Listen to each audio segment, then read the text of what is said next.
Hello friends, स्वागत आहे तुमचं पुन्हा एकदा बाईट्स विथ प्रणू चॅनलमध्ये। आज बाईट्स विथ प्रणूमध्ये आपण अगदी इन्स्टंट असे सोयाबीनचे भजी बनवणार आहोत। खूप अप्रतिम लागतात खायला।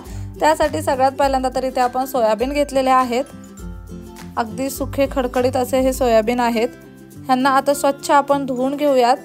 2-3 वेळा स्वच्छ पाण्याने आपण ह्यांना धुवून घ्यायचं आहे।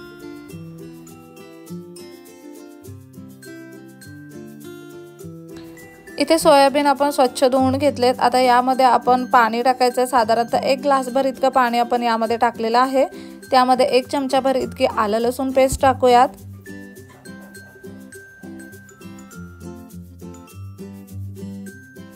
एक छोटा चमचा लाल तिखट आणि पाव चमचा हळद टाकूयात। आणि आता हे सोयाबीन आपल्याला उकडून घ्यायचे, शिजून घ्यायचे। इथे चवीप्रमाणे मीठ सुद्धा टाकूयात। सोयाबीन उकडून घेतानाच आपण हे सगळं टाकलेलं आहे, कारण सोयाबीनला स्वतःचा असा फ्लेवर नसतो। मग ते खाताना भजी आपल्याला उग्रच लागू शकतात। त्यामुळे त्याच्यामध्ये मस्त असा फ्लेवर उतरला जावा, त्यामुळे उकडतानाच आपल्याला हे सगळं याच्यामध्ये टाकायचं आहे। आता हे सोयाबीन जोपर्यंत उकडतात तोपर्यंत आपण एका साईडला बॅटर तयार करून घ्यायचं आहे। त्यासाठी सगळ्यात पहिल्यांदा एक बाउल घेतलाय। बाउलमध्ये साधारणतः 3 ते 4 चमचे इतकं बेसन पीठ घेतलंय।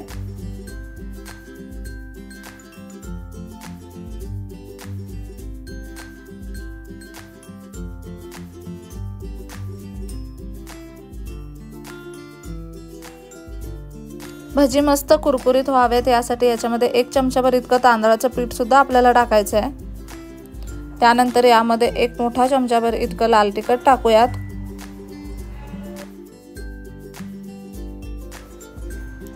अर्धा छोटा चमचा हळद टाकायची आपल्याला यामध्ये। अर्धा छोटा चमचा गरम मसाला, अर्धा चमचा धणे पावडर आणि अर्धा चमचा जिरे पावडर यामध्ये टाकून घ्यायची आहे।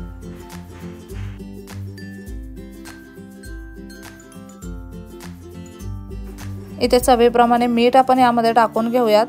आणि आता याच्यामध्ये अगदी भरभरून अशी कोथिंबीर आपल्याला टाकायची आहे, बारीक चिरलेली।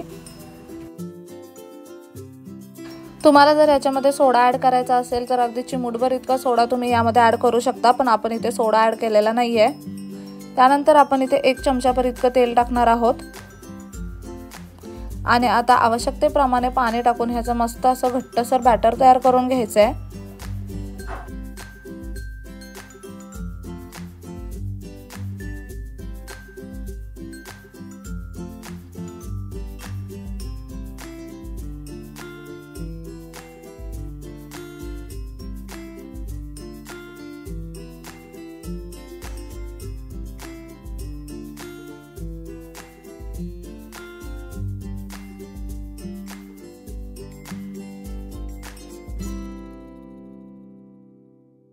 इथे आता तुम्ही पाहू शकता अगदी मस्त थिक असे एक बॅटर आपण तयार करून घेतलेला आहे।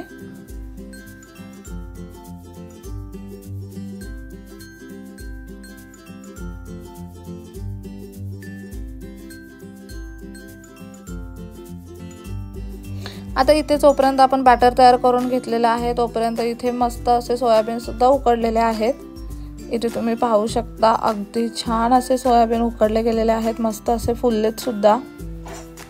आता गॅस बंद करून या सोयाबीन मधलं पाणी आपण काढून घेऊया आणि थोडेसे थंड व्हायला ठेवून देऊयात हे सोयाबीन।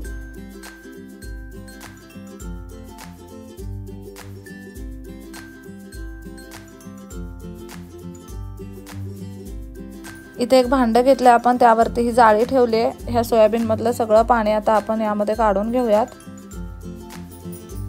आणि आता हे सोयाबीन थोडे थंड करून घ्यायचे 5 मिनिटांसाठी।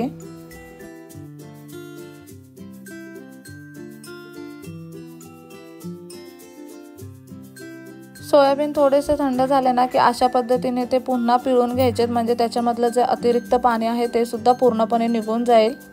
अगदी कोरड्या अशा सोयाबीनच्या वड्या हव्यात आपल्याला। इथे तुम्ही पाहू शकता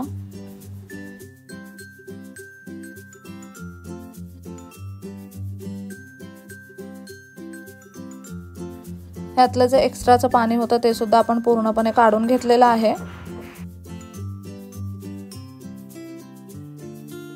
आता ज्या पद्धतीने आपण भजी तयार करतो त्या पद्धतीने आपल्याला भजी बनवून घ्यायचे। सगळ्यात पहिल्यांदा कढईमध्ये छान असं तेल गरम करून घ्यायचं आहे। तेल छान असं गरम झालं की ही सोयाबीनची वडी मस्त अशी बेसनामध्ये डिप करायची। छान असं बेसनाचं कोटिंग लागलं गेलं पाहिजे पूर्ण सोयाबीनला, इथे तुम्ही पाहू शकता। आणि अशा पद्धतीने आता हे सगळे भजी आपल्याला करून घ्यायचे आहेत।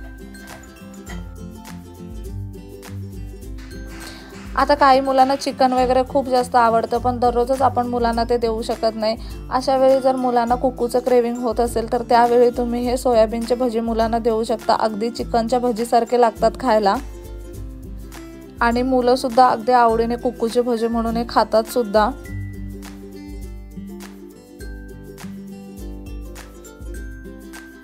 मस्त मीडियम लो फ्लेम वरती आपण आलटून पलटून हे भजी छान असे फ्राय करून घेतोय।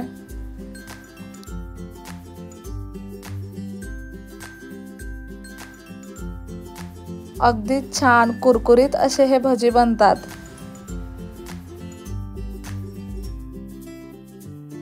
इथे तुम्ही पाहू शकता बोलता बोलता आपला पहिला भजीचा घाणा बनून तयार सुद्धा आहे। सर्विंग प्लेट मध्ये आपण आता हे भजी काढून घेऊयात।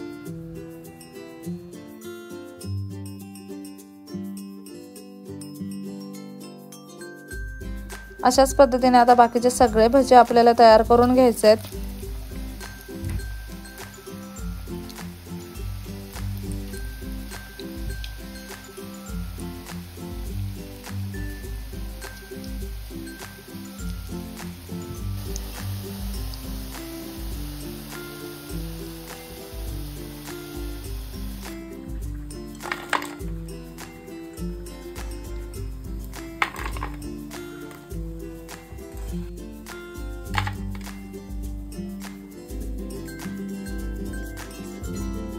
अगदी गरमागरम असे हे भजी बनून तयार आहेत। खोबऱ्याच्या चटणी सोबत, चहा सोबत किंवा शेजवान चटणी सोबत तुम्ही हे भजी खाऊ शकता। खूप अप्रतिम लागतात खायला। हे भजी गरमागरमच खायचे, मगच ह्याचे खाण्याची मजा येते। आता पावसाळा आहे, वेगवेगळ्या भजीचे प्रकार सगळ्यांनाच खायला आवडतात। तुम्ही नक्कीच ह्या पावसाळ्यामध्ये ही भजीची रेसिपी घरी ट्राय करू शकता। चला तर मग पुढच्या व्हिडिओमध्ये भेटूया, तोपर्यंत मस्त खा, भरपूर फिरा आणि आनंदी रहा।